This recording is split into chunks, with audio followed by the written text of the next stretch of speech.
Halo semuanya, perkenalkan nama saya Anastasia Putri Tinap dari Prodi Pendidikan Biologi FKIP UKI. Di sini saya akan menjelaskan sedikit mengenai burnout belajar atau kejenuhan belajar yang terjadi pada siswa. Burnout merupakan suatu sindrom dari kelelahan emosional, sinisme atau depresionalisasi, dan penurunan prestasi pribadi. Nah, kelelahan emosional ini biasanya dijelaskan sebagai keadaan seseorang yang disebabkan oleh tuntutan emosi dan psikologis yang berlebihan yang menyebabkan seseorang terkuras energinya dan biasanya diiringi dengan perasaan kecewa ataupun tekanan.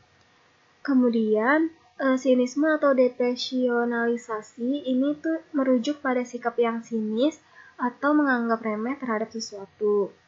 Dan penurunan prestasi pribadi itu terjadi ketika seseorang menunjukkan perilaku yang kurang berkenan terhadap profesinya serta merasa sebagai individu yang tidak kompeten pada profesinya. Nah, sehingga burnout ini dapat diartikan sebagai kondisi di mana seseorang mengalami penurunan baik dalam segi minat, motivasi, kinerja maupun prestasinya. Nah, burnout ini tidak hanya terjadi pada ranah sosial seperti pekerja, perawat, ataupun polisi, tetapi juga terjadi pada ranah pendidikan, yaitu terjadi pada siswa atau disebut juga student burnout. Nah, siswa yang merasa jenuh akan merasa lelah secara emosional, maksudnya tuh kayak kurang ketertarikan atau antusias pada belajarnya, atau mereka seringkali merasa lelah, nervous, ataupun frustasi, serta mereka tidak dapat memfokuskan perhatiannya pada belajar. Terus kemudian, siswa yang jenuh dalam belajar akan merasa sinis terhadap belajar. Maksudnya tuh siswa sering memperlakukan orang lain dengan kurang menyenangkan, terus mereka juga tidak percaya terhadap orang lain, mereka juga tidak memperdulikan yang lain atau orang lainnya atau temannya, dan mereka tuh cenderung memandang remeh terhadap sesuatu. Nah, siswa yang mengalami burnout dalam belajar juga terjadi penurunan prestasi dalam belajarnya.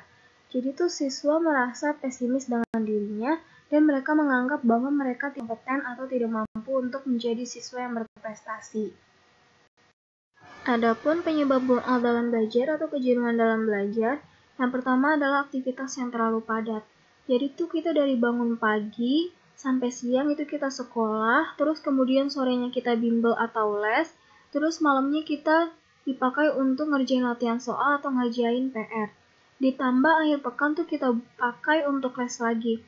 Nah, jika kita melakukan hal tersebut secara berulang-ulang, maka energi dan pikiran kita tuh pasti lama-lama terkuras.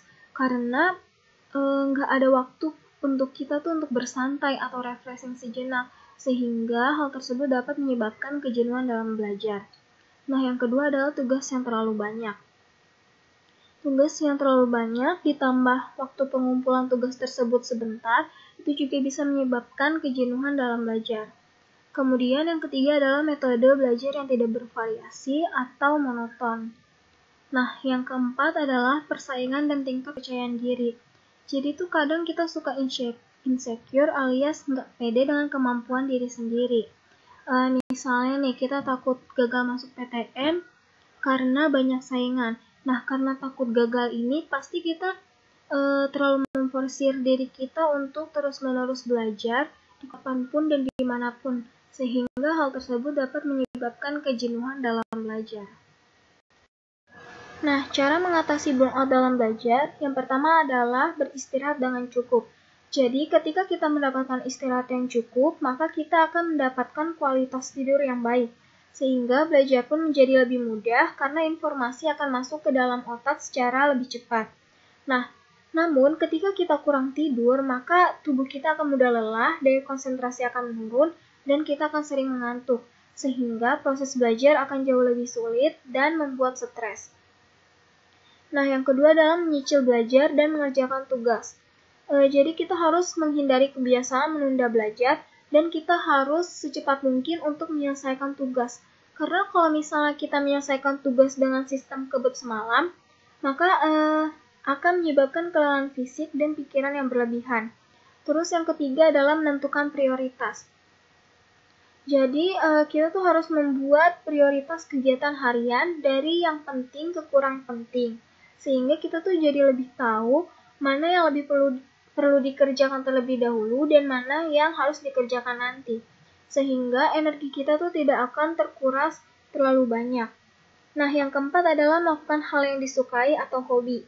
Jadi entah itu jalan-jalan, belanja, masak, atau kulineran, yang penting tuh kita mengambil waktu sejenak untuk istirahat atau refreshing. Nah, yang kelima ini curhat atau journaling. Mungkin dengan curhat, dengan menceritakan isi hati dan pikiran serta berkeluh kesah dengan teman ataupun anggota keluarga yang dipercaya, setidaknya akan bisa meringankan beban yang ditanggung selama belajar.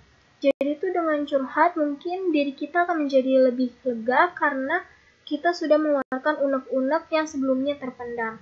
Nah, kalau misalnya kita nggak bisa curhat, kita juga bisa melakukan journaling atau menuangkan seluruh pikiran dan perasaan ke dalam bentuk tulisan.